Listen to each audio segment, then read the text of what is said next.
Bonne soirée à tout le monde. Euh, Déjà, de se réunir pour étudier le Chod Pessah, on accomplit une halakha dans le Shulchan Aruch, que l'âme Israël, ils ont coutume d'étudier les lois de Pessah dans les 30 jours avant Pessah. Et comme Rabbi Yaakov Sofer rapporte dans son livre, dans le Siman 429, que le fait même d'étudier les lois de Pessah avant Pessah, ça nous protège d'erreurs qu'on pourrait faire involontairement dans la fête de Pessah. C'est tout ce qu'on essaye de viser. On essaye de faire un Pessah kasher vesamer. En premier kasher, s'il est complètement kasher, alors Bezat Hashem, il serait sûr qu'il sera aussi samer. Et donc, de contribuer à cette étude, c'est quelque chose qui apporte donc une protection. Donc, Bezat Hashem, qu'on soit tous protégés par cette fête et d'aucune erreur, puisque le Hametz, c'est quelque chose de tellement grave. Et donc, malgré qu'on essaye d'éviter un maximum d'aliments. L'aliment le plus dangereux, c'est la matzah, puisque c'est de la farine et de l'eau. Et donc, c'est aussi une des manières d'être protégé si on étudie la loi de Pessah. Alors, on va être dans ce shiur très concret et pratique, sans trop d'amener d'explications, surtout d'apporter un maximum de données pour être prêt à cette fête. Alors, je vais commencer dans l'ordre des choses et bien sûr reparler brièvement de la situation de cette année en particulier. Alors, dans l'ordre des choses, ces jours-ci avant Pessah, il y a déjà des choses qui sont importantes de savoir. Il y a une halakha dans le siman 469 du Shulchan Aruch qui nous dit la chose suivante, que lorsqu'on fait le ménage de Pessah, où on se fatigue pour Pessah, dans les achats, dans les dépenses, dans le ménage, il est important de ne pas dire la phrase suivante. Oh, comment il est dur ce Pessah, comment il est casse-tête ce Pessah, etc. Il me coûte cher ce Pessah. Il ne faut pas se plaindre de cette fête. Et c'est une halakha dans le Shulchan Aruch. C'est des choses qu'on peut, des fois, chas v'shalom, oublier lorsqu'on est dans la labeur des achats ou la labeur du nettoyage, de ne pas dire ces phrases-là. Également, lorsqu'on achète des aliments, alors l'Admorazaken aussi l'apporte pratiquement sur tous les aliments. Il ne faut pas dire que cet aliment c'est pour Pessah, c'est la viande de Pessah, c'est le poisson de Pessah, etc. Ça pourrait rappeler, à l'époque, le Pessah c'était quand même un sacrifice offert dans le Misbéach, etc. C'est vrai qu'on se le partageait et on pouvait le goûter. Mais donc c'était quand même ça s'approchait au Beth Amikdash, Kaviachol. Donc, il ne faut pas rappeler le Korban Pessah. C'est une des raisons pourquoi on grille le coup de poulet pour le zroa, pour justement, et on gratte un maximum de viande, pour justement ne pas rappeler et comparer ça au Korban Pessah. Donc, dans les achats, il faut mieux utiliser la phrase suivante. On achète ça, on a acheté ça pour Yom Tov, c'est pour les fêtes. Voilà, utiliser le terme les fêtes, c'est pour les fêtes, que de dire c'est pour Pessah, cet achat, ce vin, ce poisson, etc. C'est aussi une halakha qui provient du même siman dans le Shulchan Aruch, le siman 469. Dans le ménage de Pessah, c'est évident que, comme on dit à chaque fois, ce n'est pas la poussière qui est chametz, mais il faut quand même savoir que le Ham Israël, justement, il est loué pour le fait qu'on fait de l'excès de zèle dans le ménage. Alors, c'est vrai que souvent, on peut entendre le contraire pour justement apaiser les femmes, apaiser les hommes sur le travail du ménage et de dire l'essentiel, c'est le chametz. Mais il faut savoir que le Ham Israël, il a toujours été loué, et même dans le Shulchan Aruch, c'est apporté. La Mourazakan l'apporte aussi dans le Siman 442 du Shulchan Aruch, halakha 30. Israël Kedoshim Em. Le peuple juif, c'est un peuple kadosh parce qu'il frotte de partout. Et donc, ça fait partie. Donc, il ne faut pas non plus. On est devenu dans le monde moderne, on essaye d'avoir des raccourcis dans tout. Eh ben, on peut penser que les générations d'avant exagéraient lorsque nos grands-mères, même retapissaient la cuisine, etc., faisaient la peinture. Il faut savoir que non, c'était lié, le ménage de Pessah, ce n'était pas simplement l'ambiance du printemps qui arrive, qui s'annonce, mais c'était réel parce que le Ham Israël avait très peur de cet interdit de Hametz. D'avoir du Hametz à la maison, c'est un issour de la Torah, Baliraï ou Balimatzeh, ou si ça pourrait tomber, alors c'est vrai qu'on fait le bitoul du Hametz, mais peut-être le bitoul, il n'est pas dans tout notre cœur, et toutes les explications qui sont apportées dans le Shulchan Aruch. Mais concrètement, le Ham Israël a très peur de farine, très peur de Hametz qui pourrait tomber dans un plat. Et c'est évident que si on appellerait la police scientifique, et elle pourrait nous trouver sur les murs de la cuisine, on pourrait retrouver de la farine, puisque lorsqu'on fait des gâteaux, on fait travailler des fois des ustensiles qui tournent les gâteaux, et ben, des fois il y a de la farine qui peut s'envoler. Et c'est pour ça que de repeindre à l'époque, c'était des choses qui se faisaient. Mais une des choses qu'il faut faire, c'est vraiment de frotter les murs de la cuisine, par exemple. Ce n'est pas Begeder Idour, c'est quelque chose de conseillé. Et aussi, comme je dis, le ménage en général. Alors, des fois, on va faire beaucoup attention à tous les idourim, mais les choses primordiales, des fois, on va les négliger. Dans le nettoyage, par exemple, des fois, c'est vrai qu'on ne cherche pas à viser la poussière, mais quand même, les jeux des enfants, les Lego, tous les endroits où les enfants jouent, eh ben, très souvent, on n'arrive pas, même s'il y a des maisons qui arrivent à faire régner un petit peu des règles au niveau de la nourriture dans les chambres, etc. Mais quand on a des petits-enfants, ce n'est pas évident. Et donc, avec les bislis, il y a beaucoup de ramettes qui tournent et qui peuvent se retrouver dans des jouets, etc. Donc, ce n'est pas un hidour.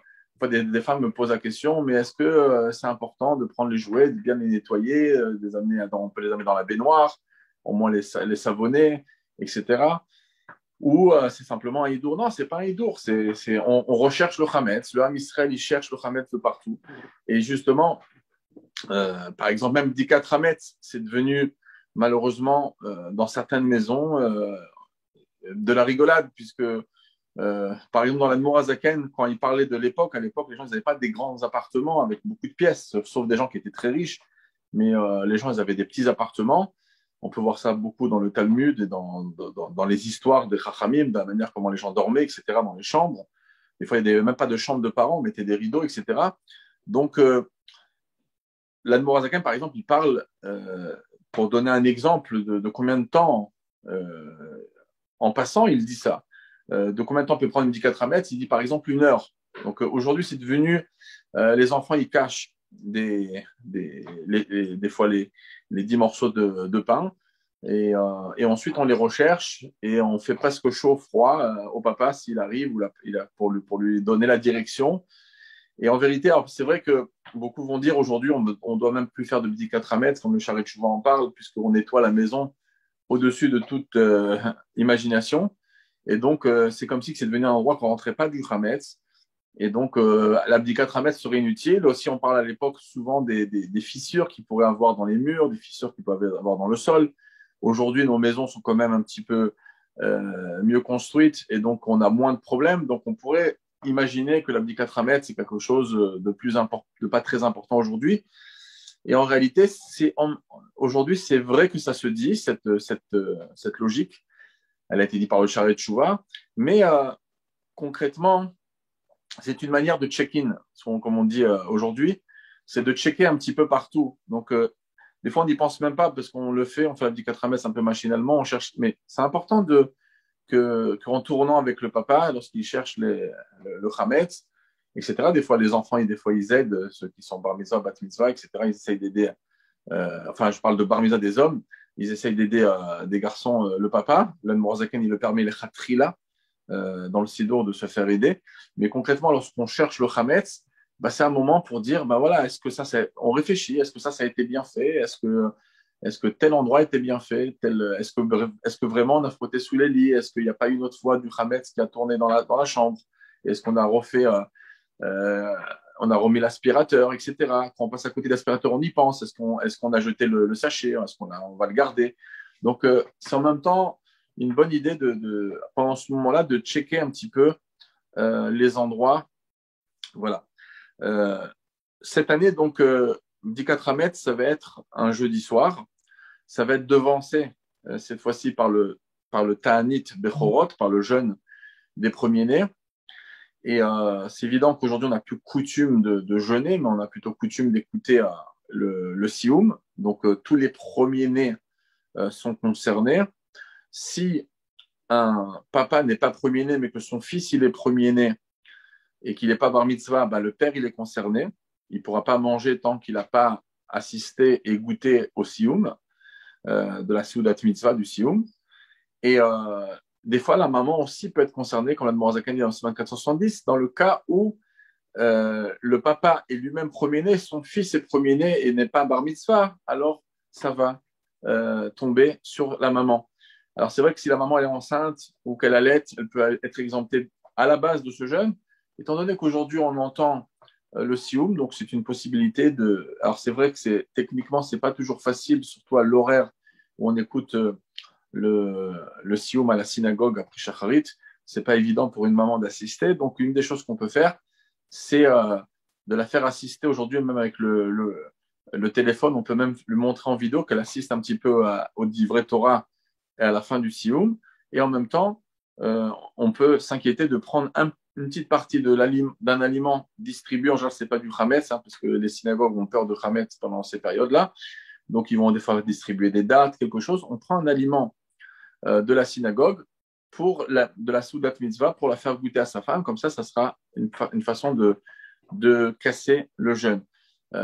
Comme j'ai dit dans une vidéo plus longue, pour les Sfaradim qui sont pas Chabad, Bichal, cette année, c'est même pas une vraie obligation, le Tanit Bechorot. Donc, dans le cas où ils n'auront pas réussi à trouver un sioum, à écouter un sioum, il faudra savoir que pour les Sfaradim, il y aura assez de poids pour nous dire que la femme ou la personne n'est pas du tout obligée de jeûner ce jour-là.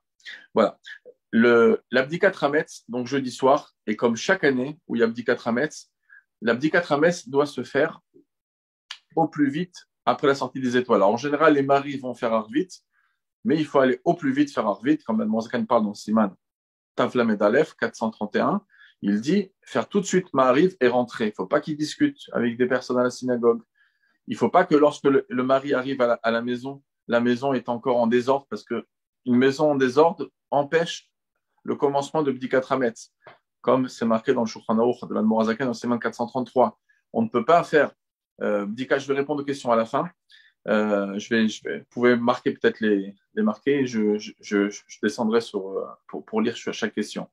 Donc, c'est important de faire le Bdikat Hametz tout de suite, au début de la nuit. Et c'est pour ça que la maison doit être propre avant de partir à la synagogue faire Ma'ariv. Comme ça, lorsqu'on arrive à la maison, tout de suite, on fait Bdikat Hametz. Et les termes là-bas sont assez rigoureux. Les termes de dire que si une personne, on s'imagine par exemple que la nuit est tombée on va dire à 7 heures, et que la personne rentre à la maison, et le temps que la maison est prête pour Bdikat Hametz, c'est 10 heures, 11 heures, et ben cette personne, d'après les termes du Shulchan Aruch, de l'Admor HaZaken, cette personne a transgressé la parole des sages. Parce que les sages ont voulu qu'il commence Bdikat Hametz tout de suite au début de la nuit. L'Admor HaZaken explique longuement dans une de ses notes du contrat Sachron pourquoi c'est très important de commencer à l'heure et pas en retard. Donc ça, c'est pour chaque année, y compris cette année-là. Par rapport à vendredi, de manière rapide, on va également anéantir le Hametz qu'on possède, à part ce qu'on va laisser pour Shabbat. On va en parler rapidement du Shabbat, mais on va anéantir donc tout le Hametz à l'horaire habituel de chaque année. Malgré que cette année-là, a priori, c'est pas la veille de Pessah, et on peut manger du Hametz encore le vendredi et le samedi matin tôt. Malgré ça, le Hametz doit être anéanti. Tout le Hametz qu'on a, le terme de l'Admor HaZaken, on me va harim et kol ha-Hametz shibirchuto, 444, tout le Hametz qu'on possède, qui n'a pas été vendu, bien sûr. Les ventes aussi, ne pensez pas qu'on peut vendre toute la journée de vendredi. Il faudra vendre à l'heure, comme vous faites toujours, au moins un jour avant, 2 jours avant, 3 jours avant. Essayez d'aller vendre le Hametz comme vous faites d'habitude, pour pouvoir respecter et ne pas confondre avec d'autres années. Si Chas Shalom, quelqu'un n'aurait pas vendu son Hametz, alors il y a des ouvertures plus grandes, puisque vendredi, on a le droit de posséder du Hametz. Donc, l'effet de vente va surtout prendre effet juste avant Shabbat, mais concrètement, il faut quand même s'habituer à vendre le Hametz à l'heure. Maintenant, des personnes aussi qui sont dans des pays différents, ils ont voyagé dans des pays différents, alors ils peuvent vendre le Hametz. Alors, il y a une discussion autour de ça, mais je vais simplement faire simple, de vendre le Hametz dans l'endroit où il se trouve, parce que si la personne, par exemple, se trouve en Eretz Israël et qu'elle a du Hametz en France, le problème, c'est qu'en étant en Eretz Israël, le Hametz ne doit pas être possédé en général à partir d'une certaine heure plutôt en Israël. Donc, en général, il faut s'adapter à l'endroit où on se trouve réellement. Par contre, il faudra prévenir le Rav. Si une personne, par exemple, va avoir la coutume, par exemple, de faire 2 jours en Eretz Israël, ceux qui font 2 jours, ben, le Hametz, en vérité, le Rav en Israël va récupérer le Hametz du Goy, mais il ne va pas le rendre au propriétaire. Donc, on sait s'arranger avec ça. Mais je ne vais pas m'arrêter sur la vente du Hametz. Toute question qui peut être sur la vente du Hametz, poser la question à un Rav pour voir le meilleur endroit pour vendre le Hametz selon l'endroit où vous vous trouvez. Maintenant, comme j'ai dit, la vente du Hametz se passe à l'heure. De brûler le Hametz, concrètement, va se passer à l'heure habituelle.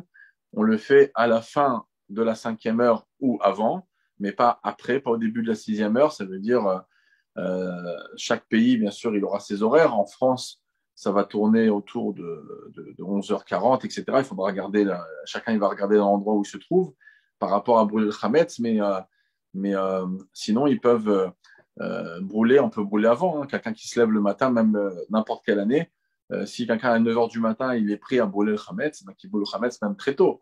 Ce n'est pas un problème de le brûler avant. De toutes les manières, on le brûle avant l'heure. Donc, la même chose pour ce vendredi, ne pas le faire l'après-midi, le faire avant l'heure. Par contre, ce qui est différent, c'est que lorsqu'on annule le Hametz, normalement, on annule le Hametz à 2 occasions. Juste après l'abdikat Hametz, ça c'est marqué dans le Talmud, et on le fait aussi cette année-là, le jeudi soir, et normalement, on le fait quand on brûle le Hametz. Mais cette année-là, on ne va pas le faire, on va brûler le Hametz le vendredi, à l'horaire que j'ai dit, eh ben, on va dire le Yehi Ratzon qu'on dit d'habitude, mais on ne dira pas le Bitoul du Hametz. Le Bitoul du Hametz sera réservé pour le Shabbat matin, après qu'on aura terminé avec le Hametz. Donc, ça sera le Bitoul qu'on fait. Maintenant, par rapport au Shabbat, après on va parler un petit peu du Seder, on va parler de quelques halachot intéressantes, mais je fais simplement brièvement le Seder. Alors, il faut savoir que dans la journée de vendredi, la majorité des décisionnaires permettent de manger du Hametz, mais il faut quand même s'imaginer que la maison, elle a déjà été bdiquée, comme on dit, elle a déjà été propre, donc il faut faire super attention.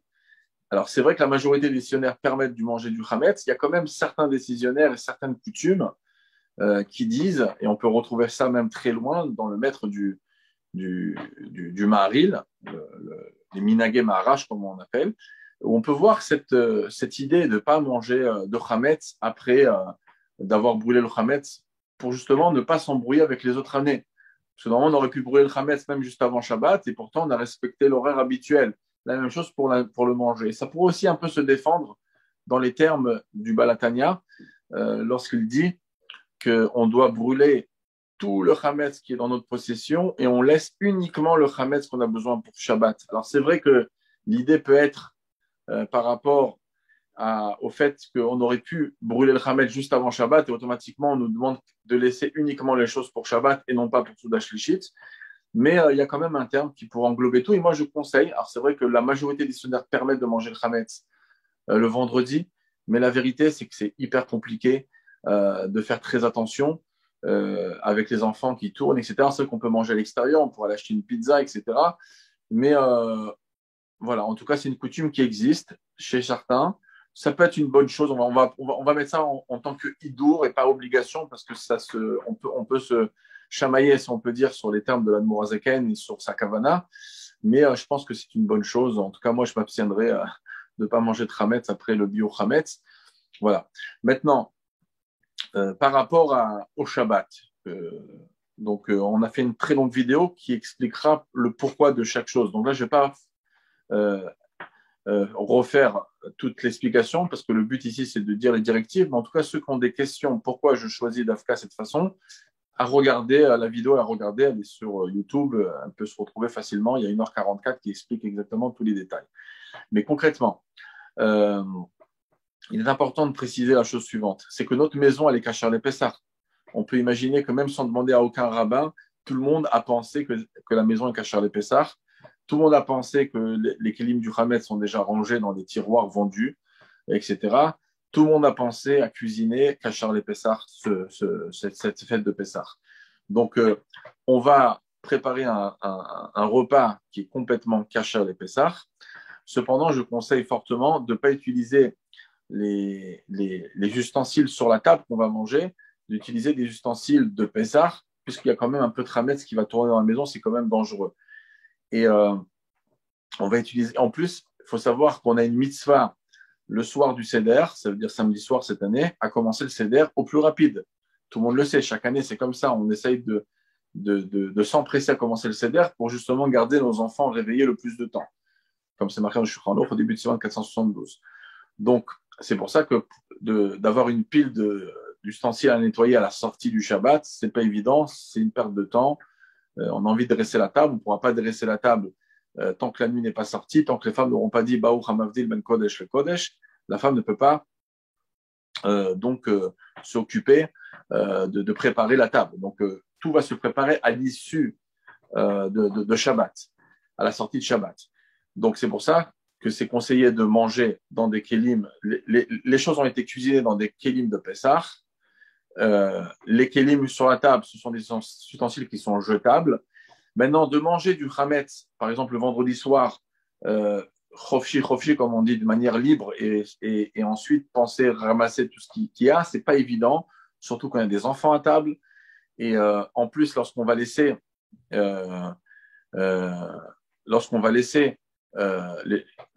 vais répondre les questions après, mais de toute façon, il n'y a pas de l'équilibre, sont déjà mis de côté avant Pessah, ceux qui sont chametz. Donc, on parle d'équilibre en plastique qui sont jetables sur la table. Si on va mettre du chametz dessus, ça va être très difficile à s'en débarrasser, surtout à l'étranger. Encore en Israël, on a des fois la possibilité de porter dehors et d'abandonner notre sachet dans un endroit qui appartient à personne, etc. Ici, en France, ça va être compliqué de faire ça. Donc, on ne peut pas porter. De mettre dans l'autre poubelle et de verser de la javel sur toutes les petites miettes de chametz qu'il pourrait avoir sur toutes les assiettes en plastique, c'est super compliqué d'être tranquille que ça a été fait d'une bonne manière. Donc, c'est pour ça qu'on a proposé, et vraiment ceux qui ont des questions sur ça, regardez la vidéo, vous serez convaincus de la manière d'agir. Donc, concrètement, Shabbat, on se doit de manger du pain pour la Souda de Shabbat, et pas simplement un peu de pain, on doit manger un peu plus qu'un kabetza, comme le Siman 291 nous dit, donc ça fait environ 60 grammes. Donc, on va manger, après le kidouche, on fait notre kidouche sur la table. Le chametz, c'est des pitotes qui ne s'effritent pas, ou du pain en tout cas qui fait pas beaucoup de miettes, c'est très conseillé. Et ensuite, on fait donc notre motzi après le kidouche. Le pain, il peut être posé même sur la table avec des ustensiles en plastique, mais le pain, il est protégé, il est enfermé dans des sachets en plastique, donc il n'y a aucune miette qui est censée être faite sur la table. Donc, on a ce pain qui est bien protégé. On mange, on va dire, à un demi-mètre de la table. Dans un autre sachet, on va manger nos 60 grammes. Vous pouvez les peser avant Shabbat pour voir combien ça fait 60 grammes, c'est pas grand-chose. Vous mangez ce qu'il faut, vous terminez, vous nettoyez votre bouche, vous laissez ce qui reste pour le lendemain. Ensuite, le lendemain, ça sera la même chose. Et avec la bouche un peu propre, on peut se la nettoyer dans le lavabo qu'on a quelque part, bien sûr, pas dans l'endroit où c'est cachar les Pessah, où il y a des kélim. Et ensuite, on peut passer à table, cachar les Pessah. Et comme ça, on est protégé. On ne met pas de trametz partout. On n'a pas besoin de surveiller nos enfants où ils ont tourné, pas tourné, parce que ça devrait demander une autre 4 trametz. On laisse nos enfants quelques secondes, quelques minutes sans être concentrés. Qu'est-ce qu'ils ont fait avec le trametz? Une miette par là, une miette par là. Ça s'embarque de partout. Alors, c'est vrai qu'on va dire que les miettes qui sont par terre, ils pourraient s'annuler, mais aujourd'hui, nos parterres sont très propres. Ce n'est pas les parterres de l'époque du Shulchan Aruch. Nos chaussettes sont assez propres, etc. Bon, donc, c'est pour ça qu'il faut vraiment faire très, très attention. Et la même chose pour le samedi matin. Samedi matin, on va prier très tôt à la synagogue, comme c'est marqué dans le Shulchan Aruch, Mashkimim. On va prier très tôt parce que si on doit s'arrêter, par exemple, en France, en Israël, c'est environ vers les 10h10, et en France, ça va être vers les vers les 10h40 et quelques. J'arrondis un petit peu pour prendre un peu de marge, pour ne pas prendre de risques selon des endroits différents. Et, euh, et bien sûr, chacun va suivre un peu ses horaires, parce qu'il y a des horaires du Magen Avraham, donc je parle des horaires du Baal Hatanya. Chacun il suivra son calendrier qu'il a l'habitude de respecter. Mais en tout cas, il faudra avoir terminé le Chametz, aussi les 60 grammes, s'être nettoyé la bouche comme il faut. On peut prendre un cure-dent sans se faire saigner. On peut prendre lorsqu'on s'est bien rincé la bouche, on peut prendre aussi avant ça à sec une brosse à dents. Il y en a qui permettent même la brosse à dents pas à sec, mais en tout cas, nous, chez Chabad, on est marqué comme le Higrot Moshe et le Mitrat Yitzhak dans différents endroits. Ou bien, on a des fois, il y a des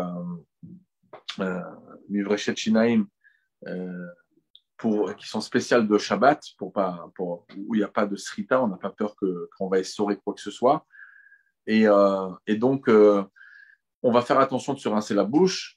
Quand on a terminé, on prend tous les restants de tramettes qu'on a pu faire tomber. Normalement, on n'a pas fait tomber, on a mangé en sac. On vide tout ça dans les toilettes. Comme c'est marqué en semaine 445 à la Chassank de Al-Morazaken, on peut faire bio chametz à l'intérieur. Et bien sûr, ensuite, à partir de l'heure interdite de manger le chametz, on a déjà terminé. On peut même faire le bitoul du chametz, il ne faut pas l'oublier.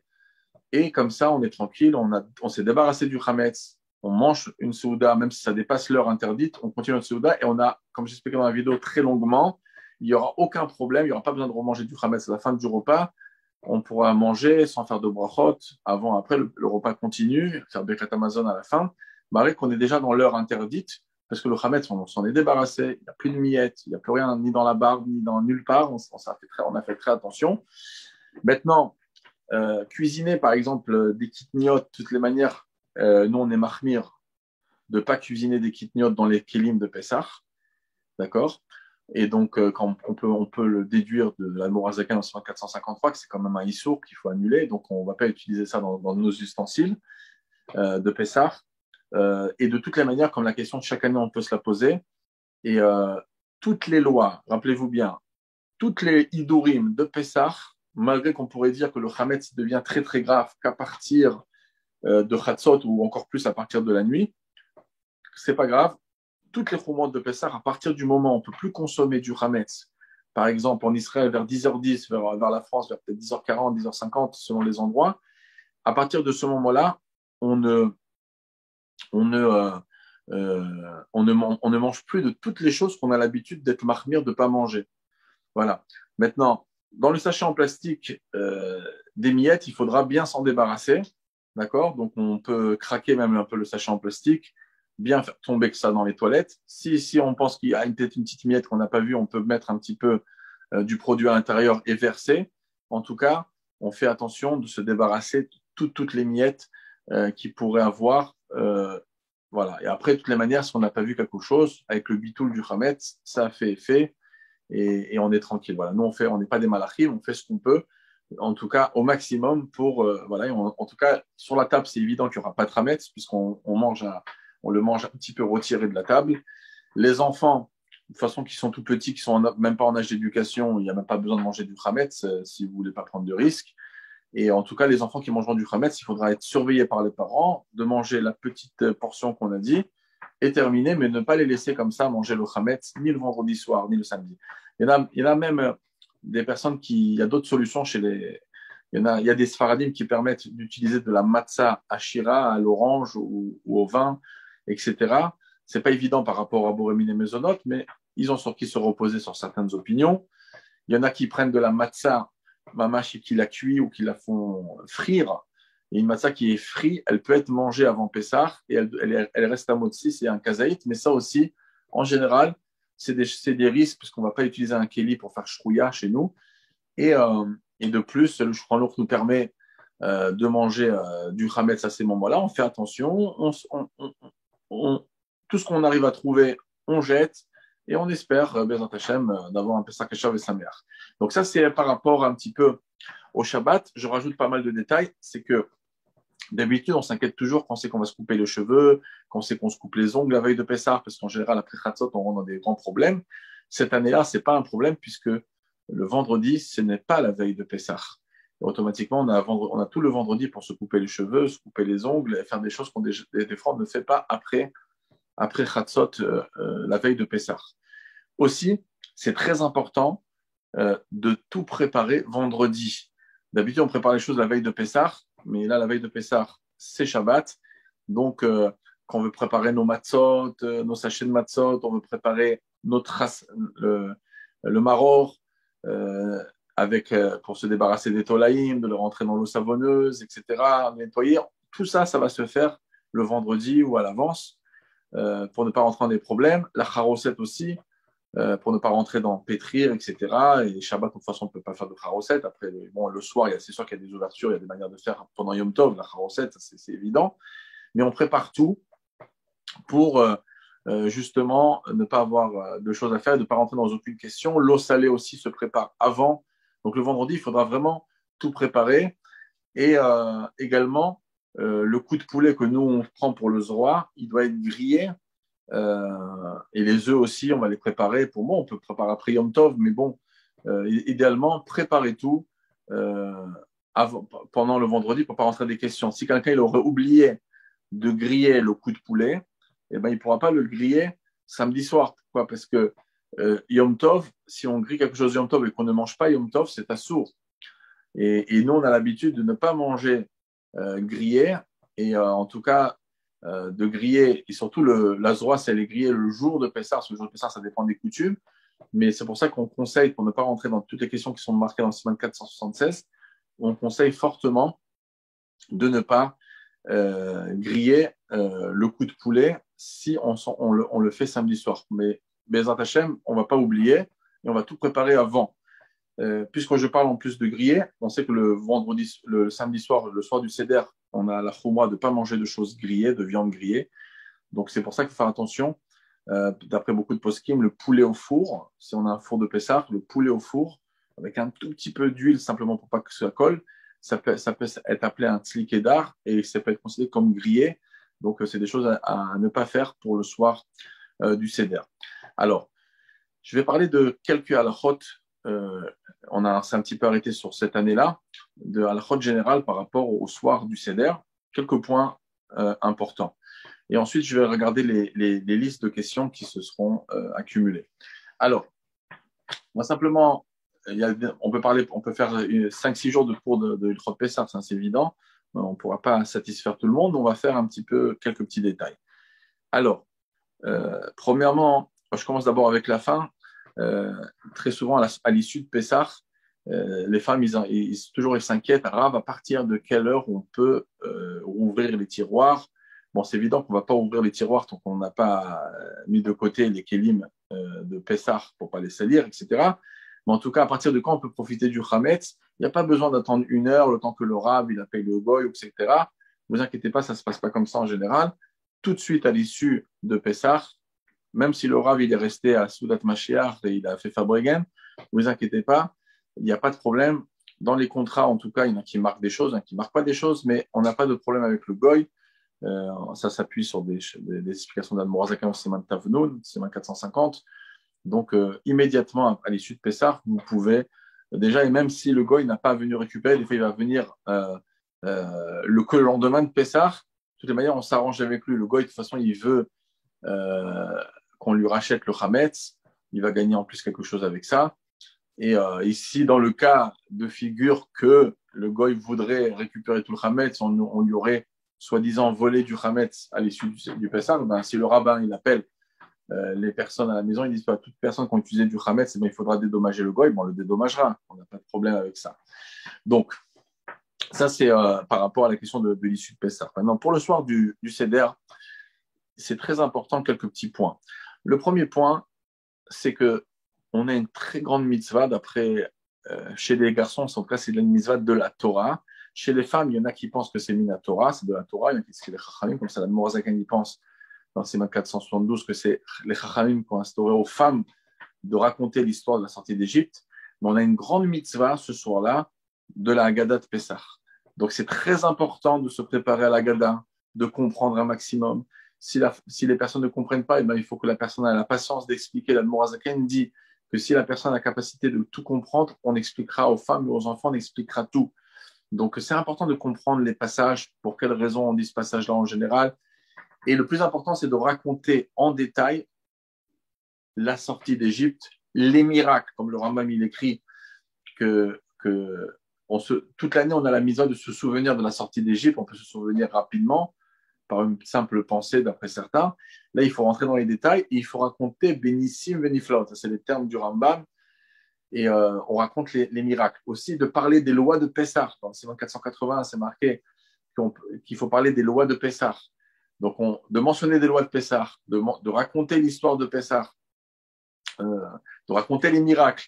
Donc, le maximum que vous pouvez faire à ce niveau-là, quand on parle, vraiment de s'arrêter, parce que des fois, les personnes, ils font ça d'une manière robotisée.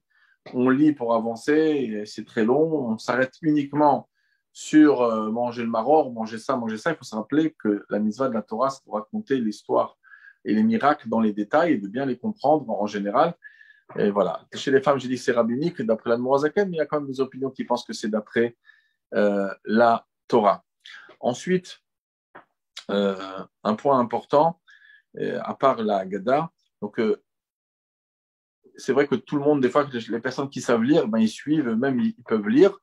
D'après la halakha, et même d'après la Mourazaken, une femme peut se rendre quitte de son mari si elle entend. D'accord? Quelquefois, on retrouve ces termes-là aussi dans la Mourazaken, que c'est le Bal Haggadah, celui qui lit la Haggadah, qui rend quitte et on entend et on se rend quitte. D'accord? Même quand on fait le kidouche, le premier kidouche, le mari peut faire le kidouche comme d'habitude et toutes les femmes ils vont répondre Amen et boire le vin. Par contre, pour les autres, 3 autres verres de vin, puisqu'on le chez Chabad, par exemple, chez Ashkenaz, on fait des brachas sur chacun des verres, là, chacun peut faire sa bracha. Mais dans le kidouche, il n'y a pas de problème pour une femme d'écouter le kidouche de son mari, comme elle fait pour tous les Shabbats, sans dire spécialement, sans dire Boré Pragefen elle-même, elle entend le kidouche comme d'habitude. Maintenant, les grandes mitzvot qu'il y a donc ce soir-là, ça va être les 4 coupes de vin. Donc d'abord, pour les femmes, ils ne doivent pas se martyriser un petit peu l'esprit. Peut-être qu'il faut aussi prendre du vin. Les khatrila, il n'y a pas de problème pour les femmes et les enfants de prendre du jus de raisin. D'accord? Donc il n'y a aucun problème à ce niveau-là. Pour les hommes, et ceux qui sont déjà bar mitzvah, alors oui, le vin, c'est quelque chose de mieux. D'après pas mal de décisionnaires, le prix Hadash, il apporte une opinion qui refute, mais qui pense qu'il y a une de simcha, c'est bien d'avoir de l'alcool dans le vin. Ça veut dire que c'est pas du jus de raisin, c'est du vin pour se réjouir. Par contre, c'est très important de s'appliquer, comme le Rambam le dit, la Mourazaken aussi, de choisir un bon vin.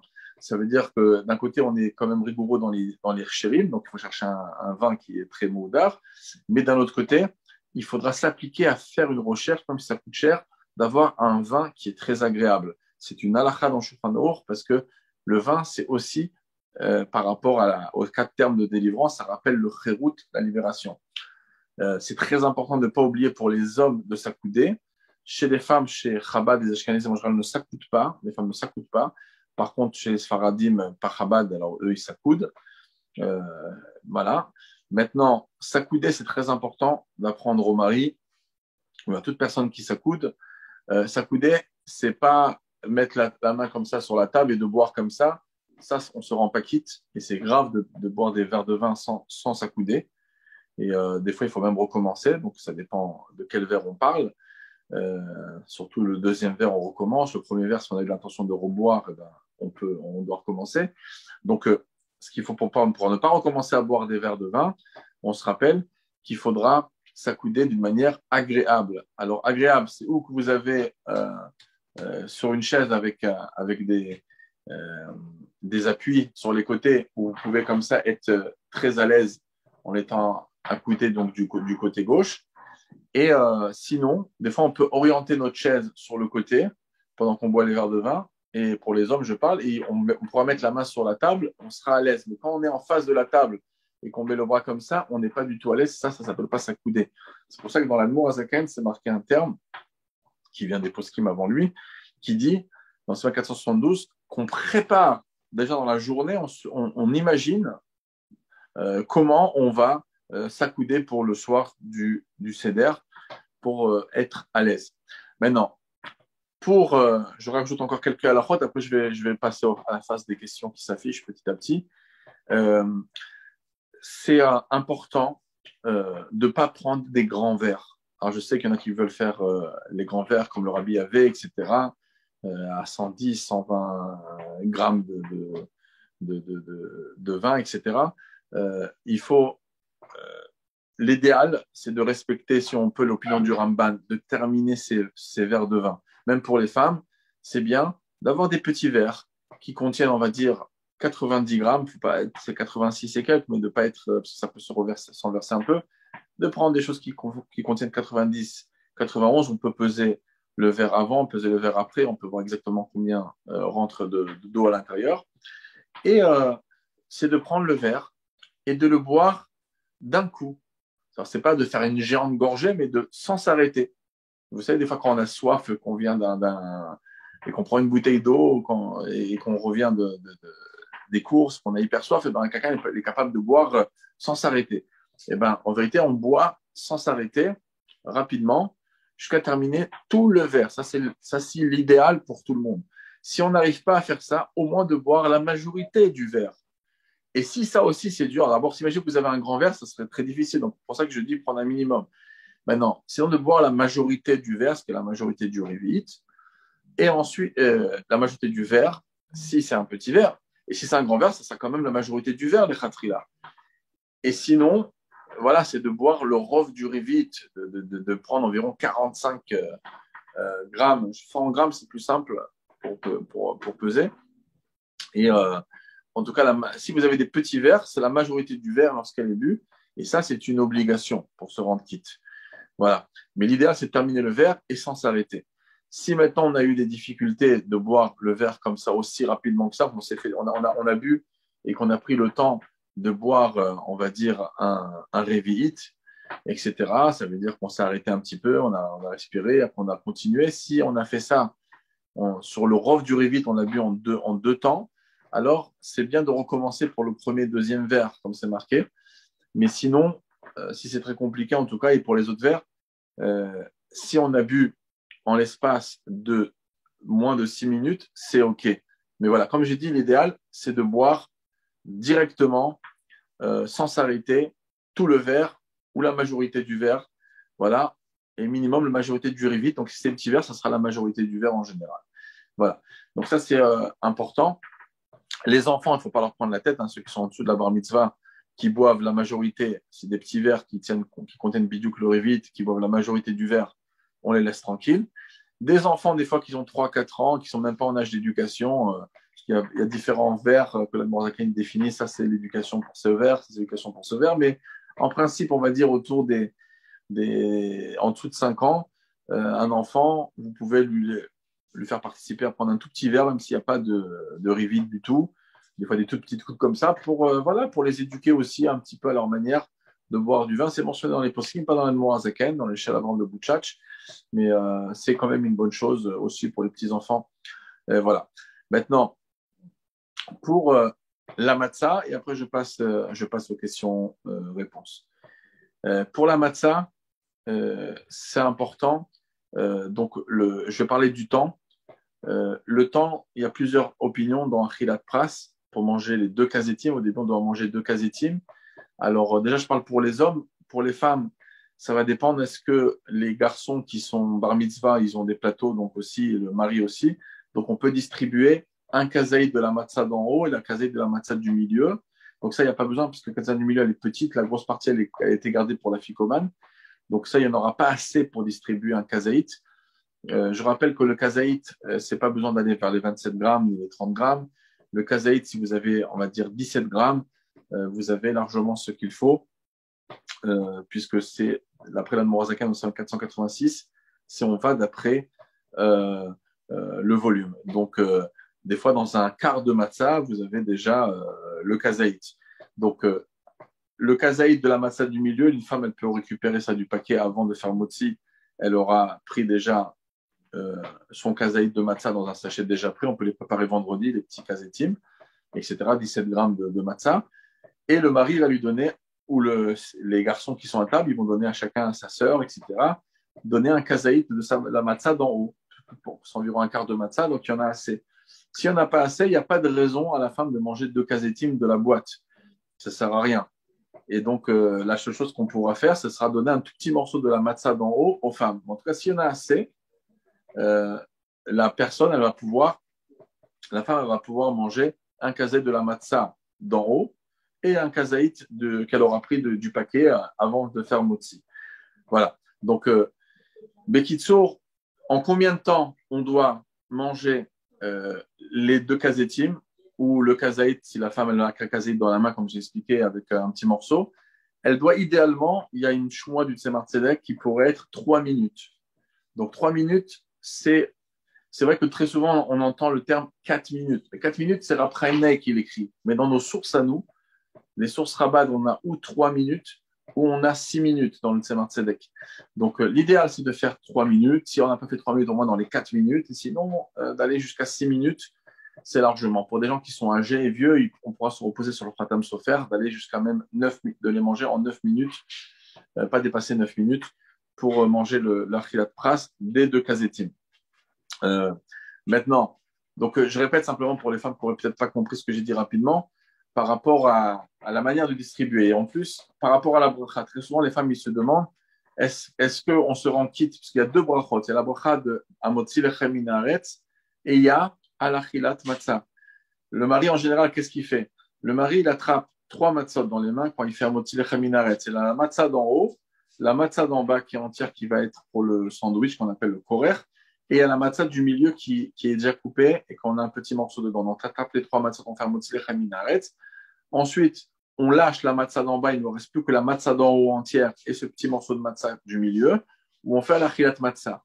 Les femmes, eux, n'ont pas besoin, ils vont répondre simplement Amen, mais au moment où ils vont recevoir ou un petit morceau de la matzah d'en haut, comme chaque Shabbat, on reçoit un petit morceau de challah, là on reçoit un petit morceau, ou bien un kazaït si on a assez, comme j'ai dit, un kazaït, si c'est un quart de matzah, le mari peut pratiquement donner à 3 personnes un kazaït, à lui un et encore 3 autres personnes. S'il n'y en a pas assez, il y a plusieurs filles à table, ben, les frères qui sont bar mitzvah, ils vont pouvoir aussi donner, aussi s'il y a des enfants qui ne sont pas bar mitzvah, que les parents leur ont fait le luxe d'avoir aussi une karat seder avec des matzot, eux, ils pourront aussi donner de la matzah où ils auront fait en vérité motzi dessus. Donc on essaie de viser le motzi qui a été fait sur 2 chalotes entières. Donc un morceau de kazaït d'en haut, selon les opinions, et un kazaït que la femme elle a déjà récupéré dans la boîte avant même. Pas besoin de lui donner un kazaït de la matzah du milieu, puisqu'on n'en a pas assez. À l'époque, on en avait assez, puisqu'on avait des matzot très épaisses, comme c'est marqué dans Siman 458, qu'on distribuait aussi aux femmes de la matzah du milieu, etc. Mais là, on n'en a pas assez. Donc, une femme, elle va prendre une matzah qui est pas entière, hein, c'est un morceau de matzah, un quart de matzah. Comme j'ai dit le vendredi, c'est bien d'en préparer plusieurs pour que des kazetim ils sont prêts. Et comme ça, la femme, elle peut manger un kazaït de la matzah d'en haut qu'on leur a distribué et un kazaït qu'elle a. On va les manger ensemble, un petit peu en sandwich. On croque, on croque des 2 matzot en les avalant, idéalement les 2 petit à petit. À l'époque, ça valait d'un coup, mais aujourd'hui, c'est très difficile de faire ça et c'est pas besoin. Et le rabbi ne faisait pas ça et le mari il n'a pas besoin de faire ça de toute manière. Donc, on prend les kazetim, on les mange ensemble, on avale, on mange, on avale, on essaye de faire ça en 3 minutes, si on n'a pas fait en 3, en 4, et sinon on essaie de faire ça en 6, et pour les gens fatigués et vieux, on peut aller jusqu'à même 9 minutes. Par contre, c'est important que les femmes, au moment où ils vont manger leur morceau de matzah, ils vont faire chez Chabad, c'est comme ça, c'est notre coutume, ils vont faire Amotzi Lechem Min Haaretz et Alachilat Matzah. Voilà. C'est-à-dire que le mari, comme on fait chaque Shabbat, chez Chabad, chaque Shabbat, lorsque la femme elle reçoit du vin, elle ne fait pas Boré Geffen, elle répond Amen. Par contre, quand elle goûte le pain, elle fait Amotzi Lechem Min Haaretz. Ça, c'est notre coutume. Donc, la même chose ici, ce sera notre coutume de faire Amotzi et Alachilat Matzah. Là, je vais regarder les questions qui se sont affichées et on va essayer d'y répondre au moins à la majorité. Alors, je cherche ici. Voilà, c'est comme ça peut-être. Voilà, ok. Alors je reprends d'en haut et je vais. Voilà. Si nous vendons les kelim à un goy, logiquement, il faudrait. Ah, la question du siècle. Voilà. Alors il faut savoir que voilà, la question que la dame pose, si on vend des kelim au goy, alors on devrait les retremper. Bon, le rabbi a fait toute une sira pour dire pourquoi on ne les retrempe pas. Donc on n'a pas besoin de les retremper. Maintenant, c'est vrai qu'il y a des gens qui ne sont pas Chabad. Le Rabbi explique qu'une des raisons pourquoi on devrait tremper, c'est parce que le fait même que c'est proche du goy, le goy a une capacité de les utiliser, et c'est cette capacité de l'utiliser qui rend une touma dans le keli. Comme le keli il est chez nous enfermé dans un tiroir et surveillé normalement, il n'y a pas ce problème-là.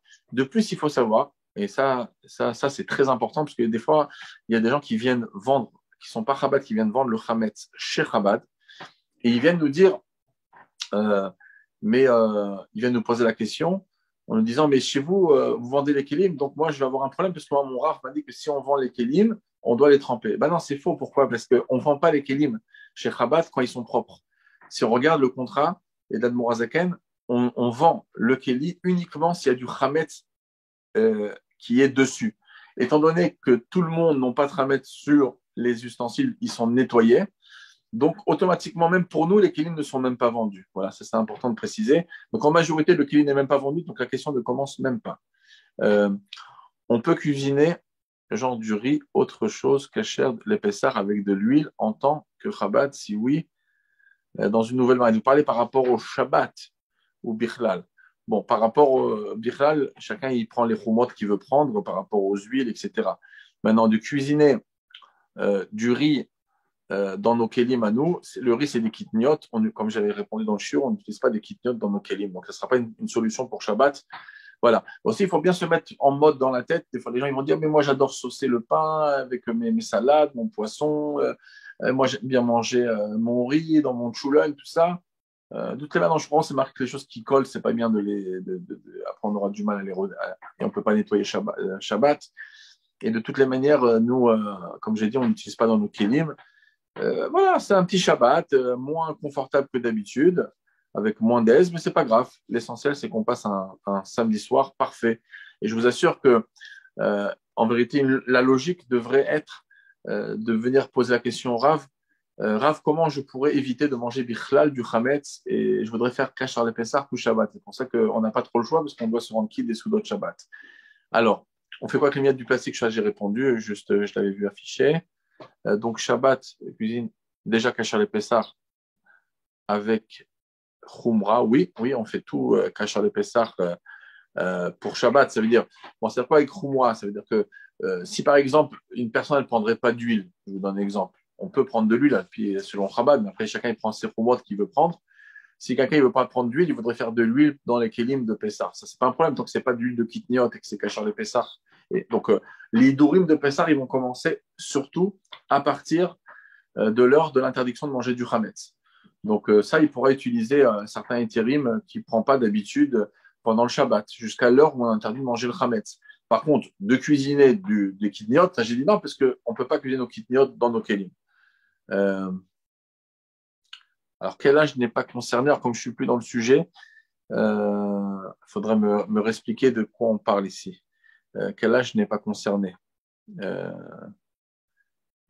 Si Tachles, on n'a pas commencé notre repas Shabbat midi avant 10h50 en France, que faire? Ah ben, oui, ben là, on sera. D'abord, il ne faut pas que ça arrive, déjà. Donc maintenant, vous êtes au courant. Ça ne doit pas du tout arriver. Et donc, il n'y a pas de leftar ici. Hein. Ce Shabbat-là, ils choisiront un autre Shabbat pour se lever tard. Ils auront déjà levé tôt et donc ça ne doit pas arriver. Si ça arrive, vous comprenez qu'on ne pourra pas se rendre quitte de la Souda de Shabbat. Pourquoi? Parce qu'à partir du moment où on ne peut plus manger de chametz, on ne peut plus manger de pain, on peut pas manger de toutes les manières de la matzah la veille de Pessah. C'est interdit, d'après les chachamim, de manger de la matzah Erev Pessah. On ne peut pas nous manger de la matzah Shira, etc. On ne va pas être quitte de la Souda de Shabbat. La seule chose qu'on va faire, c'est qu'on va prendre un révit de vin.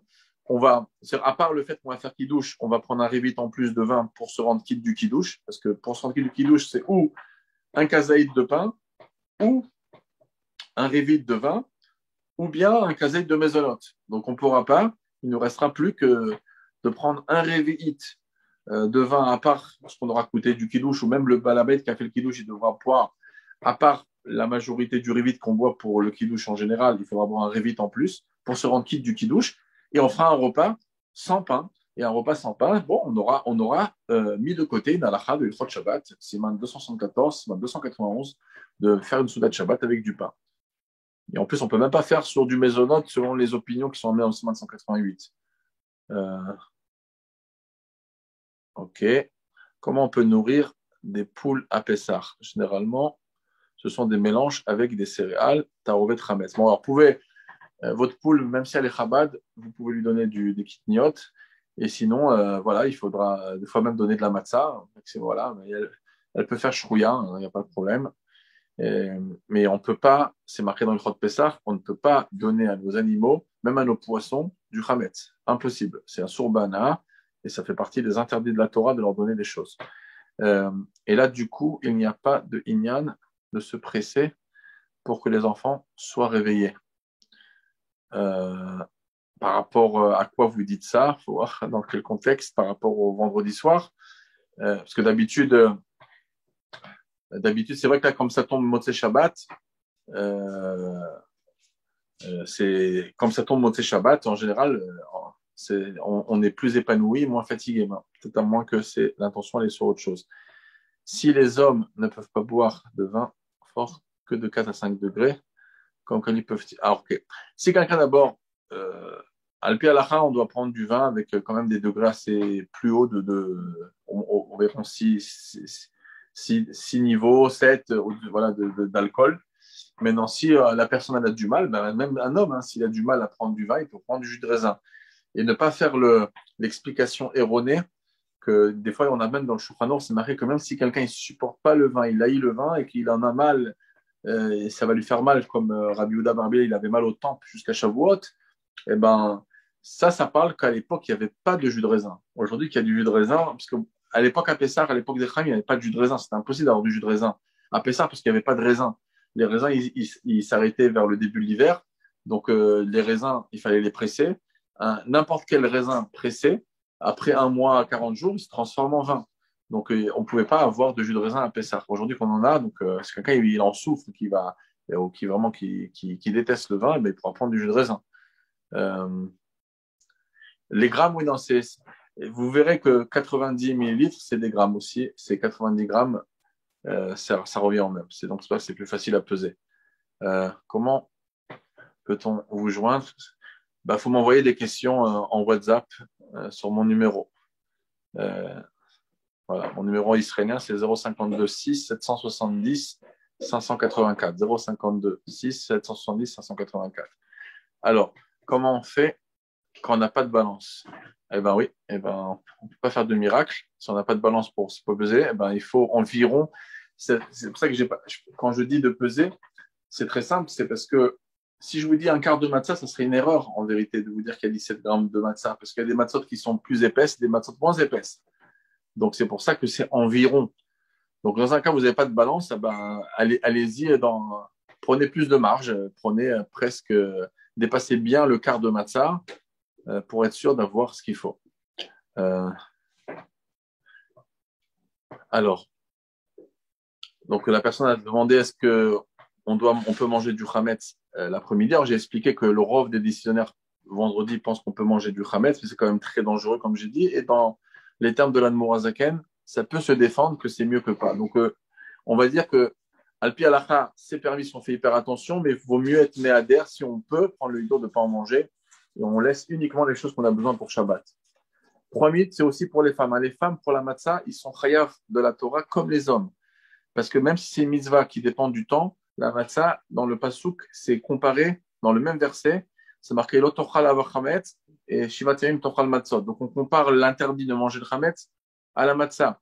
Donc automatiquement, les femmes sont concernées autant que les hommes pour la matzah. Ils sont chayav autant que les hommes. Donc 3 minutes, c'est idéal, mais si c'est compliqué, vous allez jusqu'à 4 à 6 minutes. Voilà. Est-ce qu'on peut faire Shabbat avec matzah ashira? Et shitat rabat, non. Parce qu'une matzah ashira, d'abord, il faut savoir qu'après l'heure de l'interdit de manger le chametz, on ne pourra pas manger de la matzah ashira. Deuxièmement, la matzah ashira, c'est du mésonote, puisque c'est fait avec... et il faudrait vraiment être kové à Seouda, faire manger 4 kabetzim, plus de 200 grammes de matzah ashira dans le repas pour être tranquille et se rendre quitte pour faire motzi. Et de plus, c'est marqué dans le Shulchan Aruch qu'on peut laisser du chametz, donc voilà. Mais voilà, sinon, il faudra être couvert Souda dessus. Et aussi, il y a aussi beaucoup de rabbins qui déconseillent, il y a des rabbinim en Israël, j'avais entendu du Rav Ashkenazi Lachem, qui déconseillaient de faire ça pour la raison que les matzah shira, très souvent, ne sont pas faits avec des super hershérim pour nous. Et donc, le fait même, alors c'est vrai qu'on ne va pas en manger pendant Shabbat, et après l'heure d'intention de Trametz, mais d'en avoir comme ça facilement, ça peut être risqué, etc. Voilà. Bon, c'était un argument en plus. Euh, Quel âge l'enfant n'est pas, c'est pour expliquer la question d'avant, n'est pas obligé. Bon, voilà, un enfant qui n'est pas en âge d'éducation, on va dire que l'enfant il a 2 ans, 3 ans, 4 ans, il n'est pas obligé d'en manger. Donc s'il ne veut pas en manger, vous pouvez comme ça avoir moins de stress. Voilà. Par contre, à l'âge de l'éducation, vers les 5 ans, 6 ans, eh ben, c'est des âges où ils doivent être éduqués à manger du pain Shabbat. Mes élèves séfarades m'ont demandé si vendredi soir, elles peuvent manger de la matzah shira, style à l'orange ou du vin. Alors j'ai répondu sur ça dans le shiur, qu'il y a des rabbanim séfarades qui permettent ça, l'aura de base, etc., et qui disent qu'on peut faire motzi. Ça se défend même d'après le Mishnah Berurah dans le Siman 471 à la fin 21, Sif Katan 21. Donc ils ont sur qui se reposer pour faire ça. Voilà. Et s'ils peuvent manger 200 grammes, ça sera encore mieux. Mais voilà. Mais en tout cas, nous, j'ai expliqué pour nous, c'est pas, vaut mieux faire ce qui est marqué dans le Shulchan Aruch. Peut-on dépasser Chatzot pour manger de la ficomane afin de pouvoir s'approfondir dans la Haggadah? Surtout pas.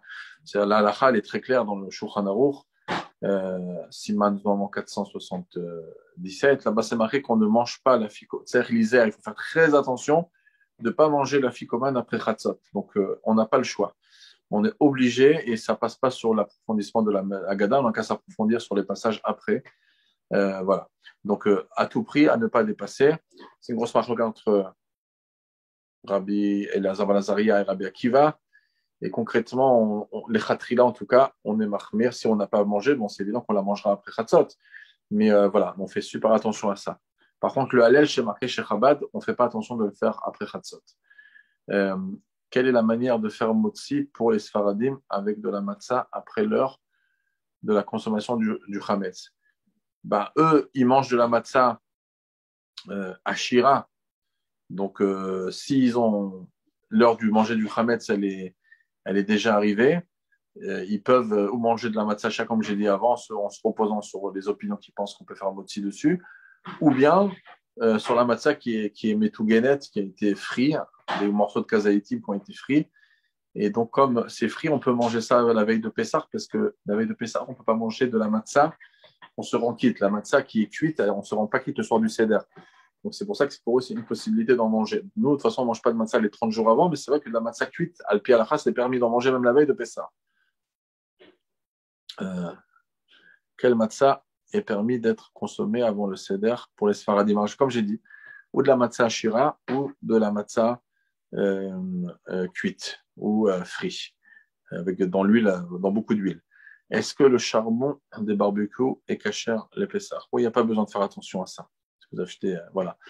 Est-ce qu'on peut manger le pain au-dessus de son balcon ou c'est qu'il y a une Inde d'être proche de la table?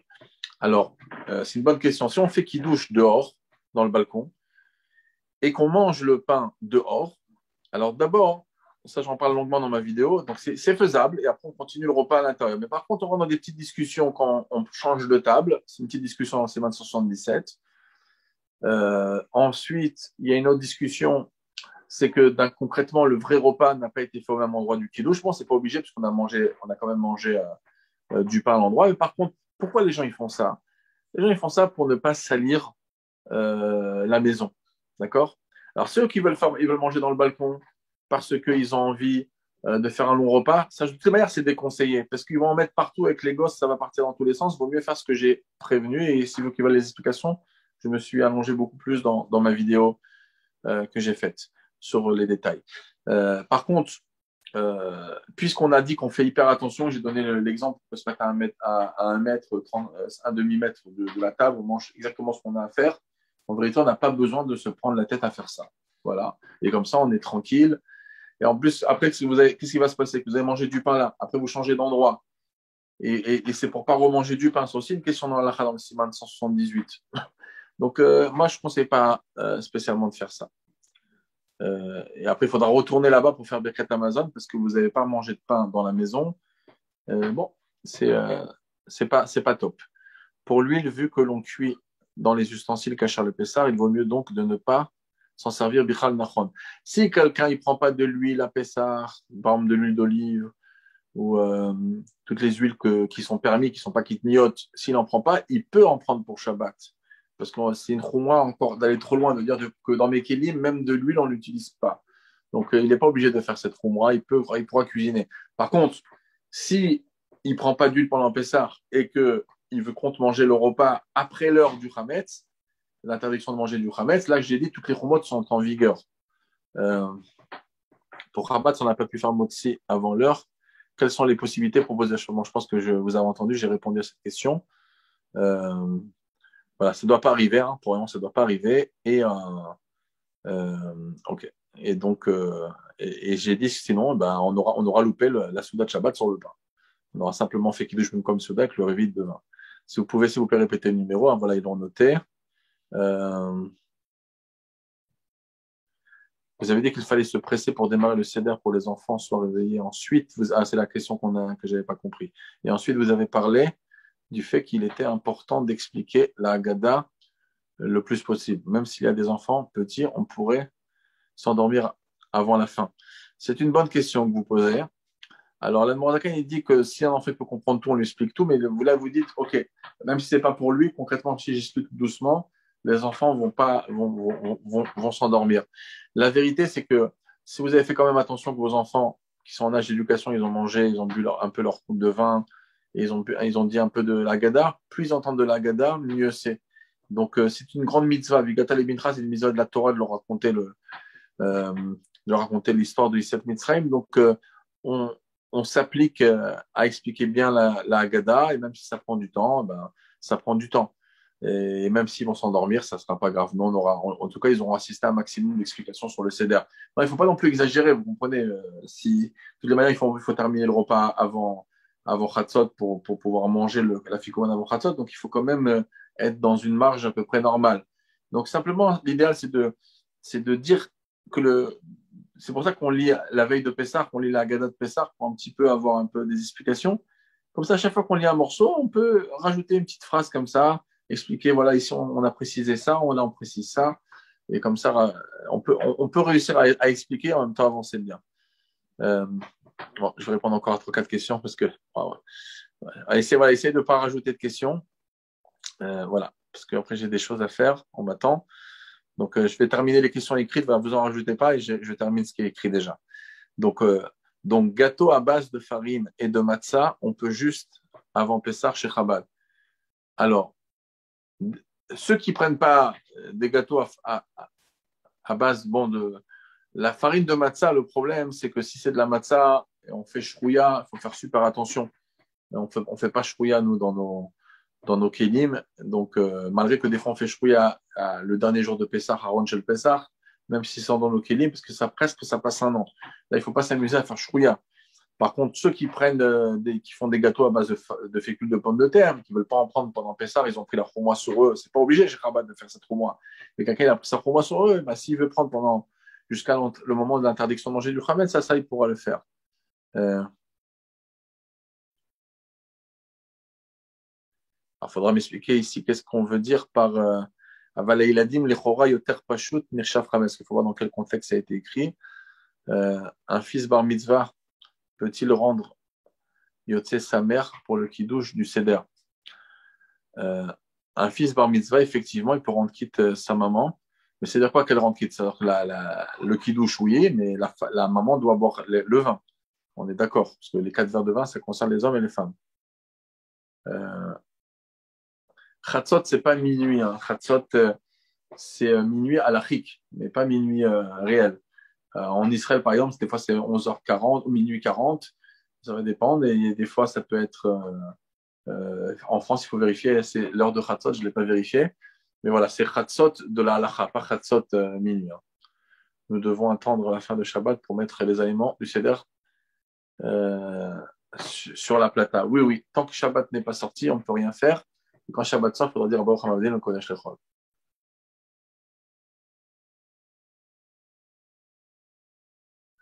Pas compris qu'il fallait manger.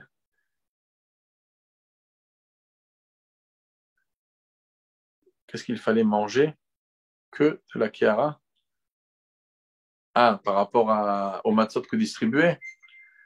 Bon, ça j'ai expliqué bien dans le. Il y a la matzah qu'on mange, les petites matzot qu'on prend à la place de la matzah jvoura. Chaque femme, elle a une matzah qu'elle a pris. Et le mari distribue de la matzah de la Kiara d'en haut, de la matzah d'en haut qui était entière. Un casier à sa femme. Bon, on essaie de pas de rajouter de questions parce que je vais pas réussir, parce que vraiment je dois m'arrêter. Une seconde. Oui, je parle pour ceux qui prennent pas de l'huile bichal à la Pessah, donc il n'y a pas de over chomois, c'est ça.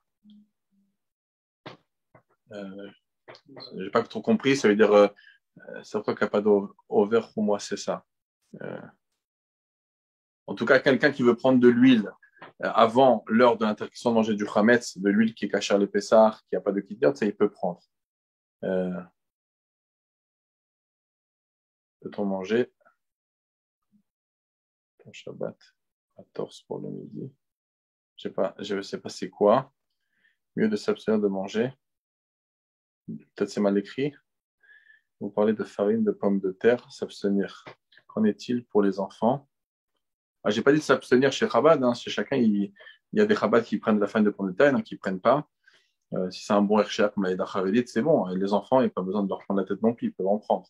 Après, chacun, il décide le niveau trop loin qu'il veut mettre chez lui. Amavdil, man Kodesh, les Kodesh, on dit, à la sortie de Shabbat. Voilà. Si je n'ai pas répondu à une question, vous m'envoyez ça en privé. Et je répondrai par la suite. Voilà. La Havdalah sur la bougie, on l'a fait pendant le kiddush. Le premier kiddush qu'on fait à l'issue de Shabbat, le premier des vers, ça sera justement, on ne va pas ni approcher les mains chez les hommes pour la Havdalah, on va pas faire Bessamim non plus, on va simplement dire à Mavdim Boré Moria Esh en regardant les bougies de loin, s'ils sont sur la table ou sur le côté, on les regardera, mais rien d'autre. Voilà. Peshar Kasha Vesameach, Bezat Hashem, qu'on entend que des bonnes choses. Et qu'Akadosh Baruch Hu, il soit Mevaer avec le Chametz, et Mevaer toutes les maladies qu'il y a en ce moment, tout le corona, et que voilà, qu'on a un Pessah avec la santé. Venochal Sham Minazvachim, on a Pessahim, qu'on puisse manger au Bet Amikdash le Korban Pessah, Bezat Hashem.